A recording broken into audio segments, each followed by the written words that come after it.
I'll start by saying that I have always enjoyed going to funerals. I mean, even in high school, I remember going to funerals.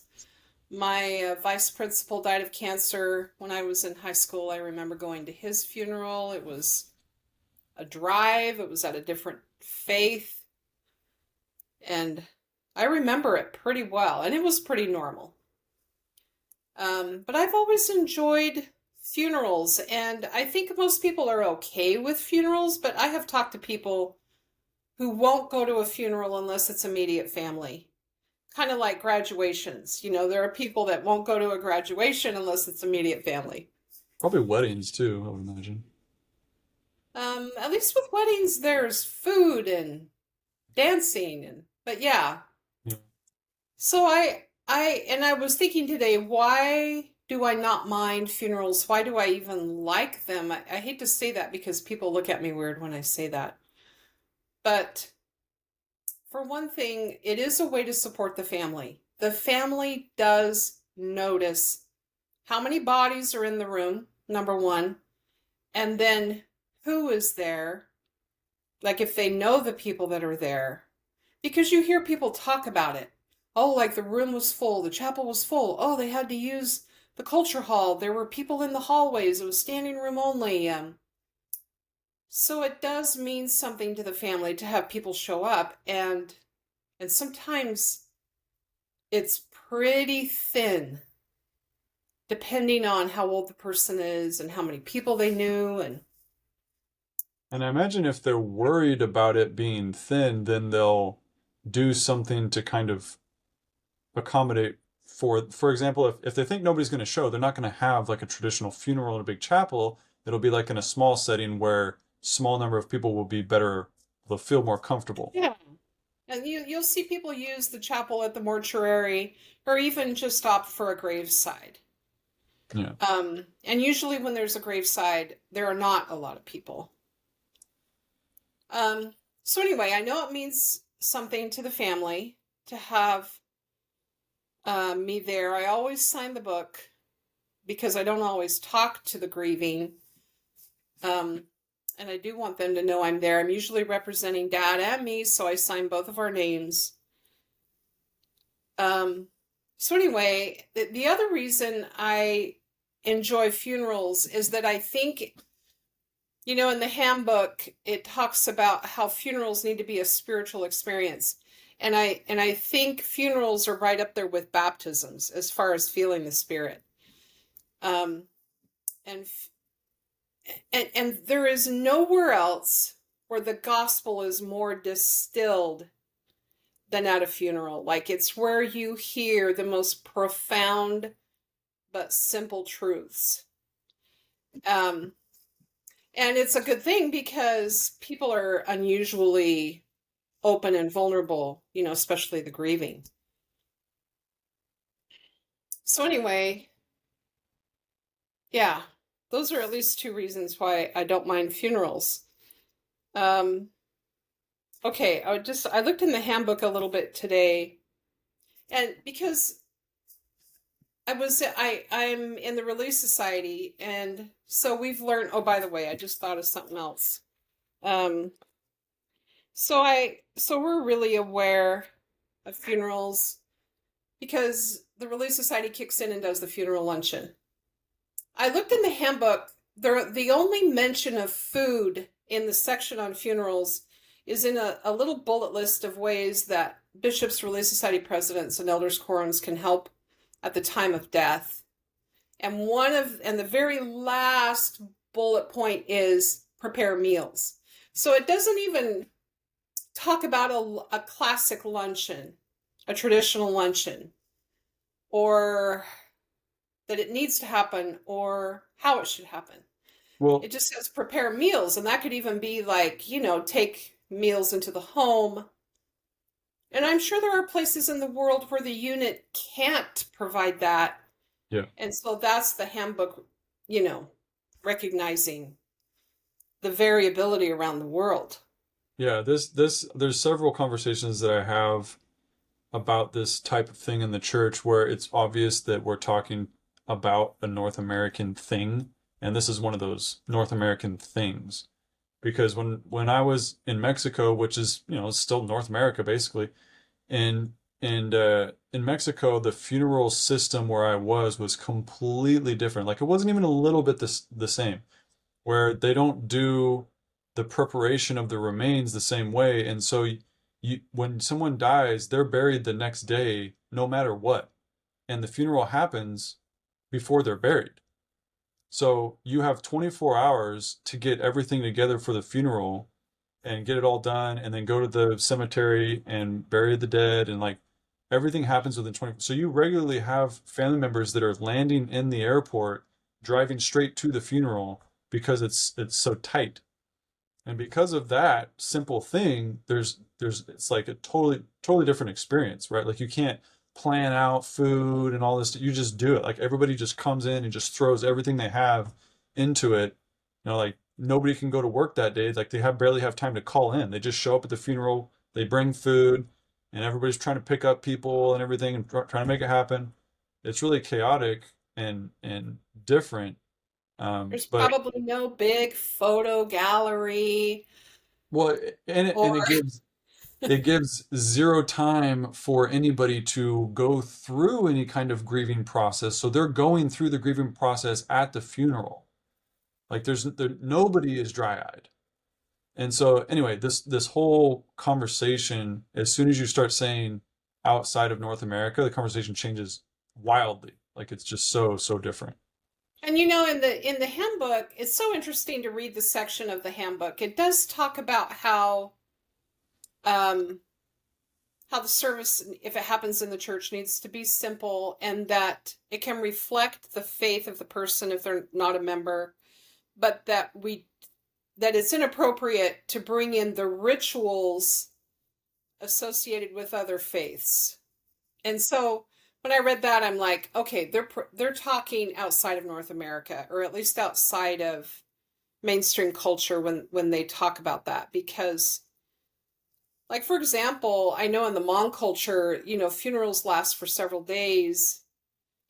Um, so I can just imagine there's all kinds of stuff associated with funerals in different cultures, different nations that they don't want to have happening in a Latter-day Saint chapel.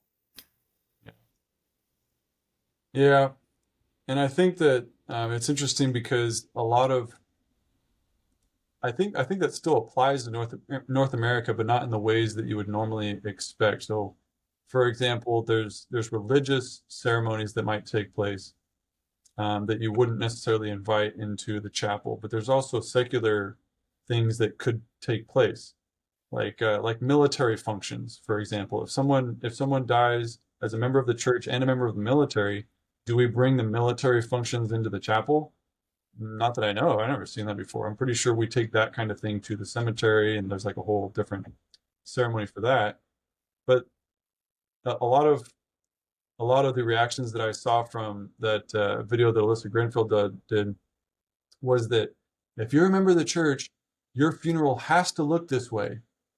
And it's like, you don't even have to have a funeral at the church. You don't have to be dressed in a certain thing when you die. Like those are all choices that you and the family and like everybody's trying to figure out. Nobody's forced to do anything. And so if somebody says, well, I want to do some crazy stuff at the funeral, it's like, yeah, that's great. I hope that all works out for you. We're just not going to do it at the chapel because our chapels have a specific function instead of this whole twisted thing of like they won't let you do the funeral the way you want. Like, yeah, you can do it however you want. You just can't do it wherever you want. Let me speak to that a little bit. We have a relatively new bishop, and at the first death, I could tell he didn't understand his role. He was too new. He'd never overseen a funeral before, and I knew the family. The family was a non-member family, but the deceased was a faithful member of the church and wanted her funeral at the church. And I remember talking to the bishop and saying, because this funeral is going to be in the church, you are responsible for making sure it follows all the policies and procedures. And I said, it is your baby. You're going to sit down with the family and you're going to come up with the program. And yeah, there's a lot of flexibility, but there are also things that are not appropriate in the chapel. And then to hit the point, I said there are people that intentionally do not use the building because they don't want the oversight. Yeah. They want things their way. They don't want uh, anybody to have the right to get up and speak. Like when you're in the chapel, you have a bishop and sometimes a stake presidency member, and they have rights, right? They can get up and be part of the program. That's their right because they're presiding. And if you don't want the oversight, then you use another venue. And I've seen that done because people did not want the oversight. But if Yeah. they're in the building, there's oversight. But I think this is where a good place to highlight the strengths of how the church does it and why we do it the way we do it and how it works so well. Because this family yesterday was a member of the church who had passed away, and their family was either non-members or not participating in the church. And so it wasn't an obvious decision that the funeral should be at the church. It could have been anywhere. The family really, it was probably a toss of the coin where they're going to have it. Oh, And it and by seemed, the way, all of her, I mean, she had a really close neighborhood, and they were all there, and they were all, after it was over, exiting to go to their neighborhood, and they planned their own memorial so they could do their own thing. yeah. And the family could have easily done it anywhere. Um, well, I say easily. They could have chosen to do it anywhere, and depending on where you choose it, it can be more or less complicated. Like you got to call and schedule and pay and who and bring the food and who's paying for that and do all that stuff. So if you're one of those families, and I don't know exactly why this family chose to do it with the church, but if you're one of those families and the bishop comes to you and says, "Hey, just so you know, we offer this for basically all our members. So I'm going to make you the same offer as everybody else gets. If you want us to do the funeral, we'll just do it. We'll just handle everything. We'll handle food. We'll handle the meeting house. It'll be clean, whatever time you want, whatever day, and we'll handle invitations. We'll meet at the house and we'll talk about it. We'll plan about it. You don't have to talk. If you want to talk, great. If you want me to talk, whatever. Like we'll handle everything that you want us to handle because we just want everybody to have a good funeral experience. And I don't know that there's anywhere else to do that. I don't know that any other organization is going to step up and just say, "We're here to handle this whole giant mess if you want us to." And in our town, we have a beautiful stake center with a huge culture hall, and it gets used by non-members when they know it's going to be a huge crowd. And but then they always have the funeral luncheon like at the Moose Lodge where you can have alcohol and and you don't have the limitation. And so it's like, yeah, we're going to use your building for the service, but then we don't want the restrictions. We're going to go somewhere else and eat. Yeah, which the church is happy to do. And I don't know that there's. I know that there's we'll call it the requirement that the bishop gives some kind of a message and that somebody's presiding. Do you know if there's any other requirements like this, something that has to be a certain way at a funeral? I think previously in previous handbooks it did say that there needed to be a sermon, and I think they actually use that word, like there needs to be a sermon. But I looked today, and the language is more vague. Like it says it needs to be a spiritual experience. It says it needs to be gospel centered, that there's no place for overindulging memories and tributes, that can happen somewhere else. And so the handbook does uh, encourage a type of balance. And you can see funerals lose that balance. It says they should not be longer than an hour and a half. It says that people who participate, like who sing or play the piano or speak, should not take payment because I'm sure a non-member family would try to pay. Um, And it just says that it's an especially good time to reach somebody because they're grieving, because they're open to gospel Yeah. truths and to discussion about the Savior. So there are some pretty specific guidelines. I But love it the still hour and a sounds half. like it's a lot of shoulds. Like if you talk to the bishop and stake president, you could probably do some pretty creative things. And just so thinking about yesterday, there that was probably the least traditional LDS funeral I've ever seen. And it was mainly because there was no open casket remains viewing. There was nothing about the deceased except for pictures.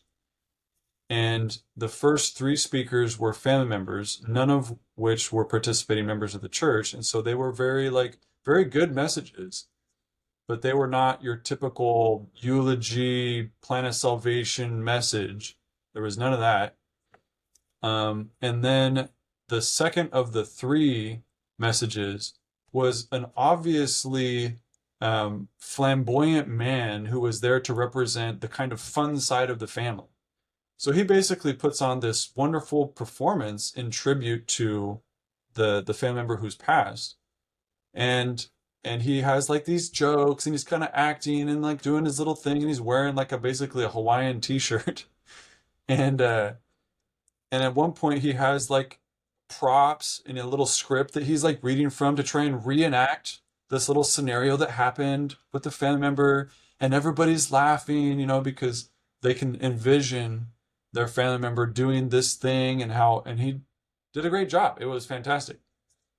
But if it was if it half the funerals that I've seen are members of the church who have deceased with family members who are members of the church and all their friends. So 90% of the people who are in the room are all members of the church, and you'd never see anything like that at most of the funerals that I've been to. But the church basically tells the family that you can celebrate this member who has passed. You can celebrate their life however you want to within some pretty reasonable guidelines. And so he looked at the guidelines, probably, I'm assuming he talked with, to somebody beforehand, and then was like, yeah, I can totally do this, and we're going to have a ball, and goes up there and then does this crazy talk that was absolutely amazing. And I think it's ridiculous to think that the church demands that funerals look a certain way when you see something like that and you're like, no, the church loves that. The church would totally be fine with that at any funeral. They don't care. Yeah, it's and Yeah, I and agree. Um, I thought it was perfect.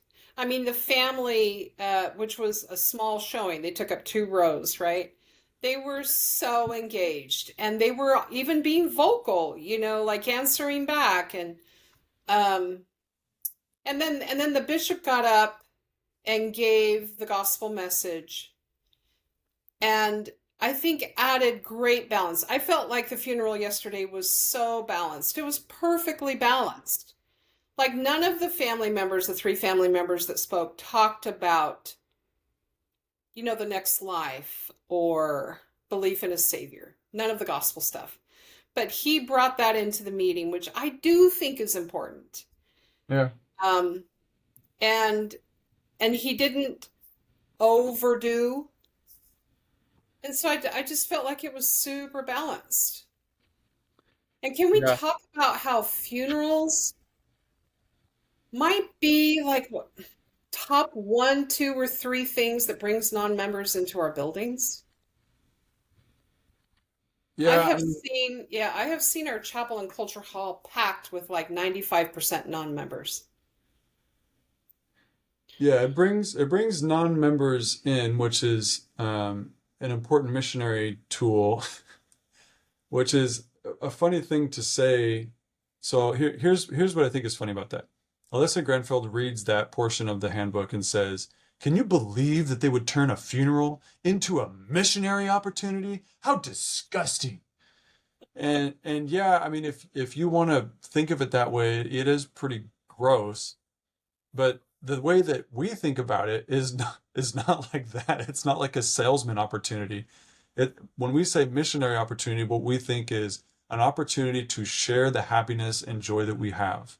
That's why we smile at funerals. It's not because we're trying to cover up what's going on. It's because we understand what's going on differently than you do, and we would like you to see a little bit of how we understand it. So a smile on our face is us saying we have hope in what's going on. This is not hopeless. And So we don't have missionaries at the door. I mean, the missionary opportunity really is that they come in, they don't see anything weird. They see a beautiful painting of the Savior. They understand that we're Christians. They hear discussion about the Savior and the next life and hope. I mean, that's the missionary opportunity. I'm sorry it's so aggressive. yeah, I can't remember when it was, but it wasn't terribly long ago, like 5 years ago. I went to a funeral and a friend of mine was there. Man, I need to remember. And they made a comment about how we took everything down. Like, yeah, that's interesting. You guys took everything down for the funeral. And I was like, took everything down? They're like, yeah, like all the stuff. Like it's an empty room. And I was like, what did we take down? I don't understand. And they were like, well, because it would be just kind of awkward if people are uncomfortable. And I was like, we didn't take anything down. What did you think we took down? He's like, well, the pictures and like the crosses and stuff. And I was like, no, we never have any of that up. We didn't do Interesting. anything for the funeral. And and I think that non-members come in and get to feel a little bit of what's going on in the church, which is great. And if none of them ever go into a church again, nobody cares. Like, we're not there keeping track of who comes back and how many people we're going to baptize at the funeral. Like, nobody cares. That's not what's going on. So I just think it's weird that people get that in their heads, if people get that in their heads. I had an interesting experience. We had a big funeral just a few months ago. And then the funeral luncheon was huge because the family was huge. And then there were a lot of friends that had traveled. So, anyway, the funeral luncheon is huge. And I'm the Relief Society president, right? And our service committee was there. They were doing everything, they were knocking it out, they were doing a great job. But as I see that it's winding down, everybody's been through the food line and it's winding down, I went in to the kitchen and I said, let's start cleaning up. There were a lot of leftovers, and I just knew it would take like 45 minutes just to deal with leftovers. And one of the sisters said, no, we need to wait. We need to leave the food out. We need to wait until everybody's gone. And then I just kind of panicked because I was determined to help. It was big, right? I should have just left because they were totally handling it. But it was big. I was determined to help, and I'm like kind of panicking, like I'm going to be here forever if we wait. Let's start now. So they went along with it, and it did take, like another hour, an hour and a half. And then I talked to a sister in another ward who's done a gazillion funeral luncheons and is older and does an amazing job. And I said, what's your policy for when to start cleaning up? And she had to think about it. And she said, well, usually I wait for the grieving to leave. And I said, like the whole family? She said, no, like those closest to the deceased. I wait till they leave. And I thought, that's a pretty good standard. And then we did a funeral luncheon for a non-member family who lost an infant. And we were at another church, like in another state, doing this. Too complicated to explain. But the service committee coordinator, she was there that time. And I had told her what this other lady had said, wait till the grieving leave. And I reminded her of that as we were deciding when to start cleaning up. And she's like, I don't know if that applies always. Like, she wasn't on board with that necessarily. And at that luncheon, the young couple that had lost the infant son were the very last ones to leave. I watched them walk out. Everybody else was gone. And we did not wait for them to leave. I mean, we had just started, but we did not wait for them to leave. Well, So, that's a very Relief Society problem, but I I think, Yes, very Relief Society. and I think the answer would just be to follow the spirit, right? Like just fill Yeah. it out. It doesn't have to be a rule. But again, if you're a member of the church, or even if you just have an opportunity to do a funeral at an LDS uh, chapel, that's the package that you get. Do you want food? Yes or no? Yes. We have a whole group of people that are capable of just putting that together. Do you want any input on what the food is like? Yes or no? And that's basically it. And then a bunch of people just show up and do it all for you. And in most places, that would be considered a miracle. In most places, that would be like above and beyond. Like, wow, this must have been a special person if all these people are just going to chip in and do. No, this is standard. Like, this is something that we do for anybody and everybody. And I've been to funeral luncheons, non-member funeral luncheons that were catered. yeah, I've seen catered. I mean, I've seen LDS funerals that were catered by volunteers because they knew the deceased. The community showing up, parking their barbecues in the lawn of the church, and throwing out slabs of tri-tip to everybody who wanted, just because they loved the deceased so much.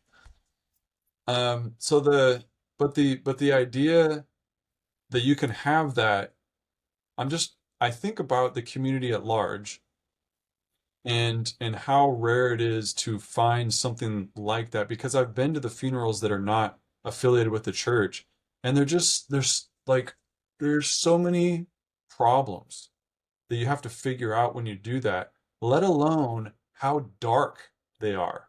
Like, they're just dark. They're just sad. Nobody knows what's going on. Everybody's hurt. Everybody's confused. Nobody's smiling. Would you rather be at a funeral where nobody's smiling or half the people are smiling? Like, it just seems like such a huge blessing to the community at large, where every once in a while they get to show up to an LDS funeral where they can see, like, oh, there is another way to do this. It doesn't have to be black and dark and hard and painful every single time. Yeah. And one more thing that I want to talk about is how, growing up, LDS funerals were always funeral cemetery luncheon. Always. And it was 6 or 7 hours, right? Or more.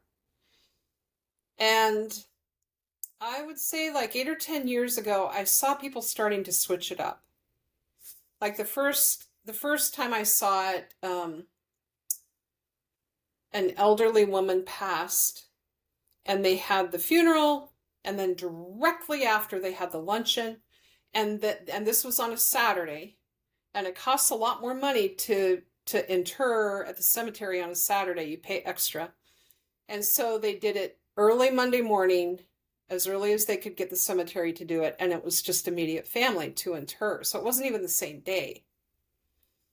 And then I've seen funeral service, luncheon, and then the family goes out to the cemetery. I've also seen families that will do the interment first, like as soon as the cemetery opens, and then the funeral, and then the luncheon. And then with COVID kind of switched everything up because people couldn't do the big traditional funerals. And so you saw all kinds of variations during COVID, mostly like small family things, where then they have food, but they eat outside in the backyard. Um, and since COVID, the thing I've noticed is that people don't have any problems waiting, like between the death and then they call it the memorial service. And sometimes it's a regular casket and embalmment, and they bury immediately, but then they have the memorial service later. And sometimes it's cremation, so then they have all the time in the world. But especially non-member families are doing that, where there's, weeks delay, sometimes months delay, and then they will pull together a memorial. Huh. Yeah, I So guess. people are getting creative. Yeah, yeah. If I think back, I definitely, yeah, I've noticed that.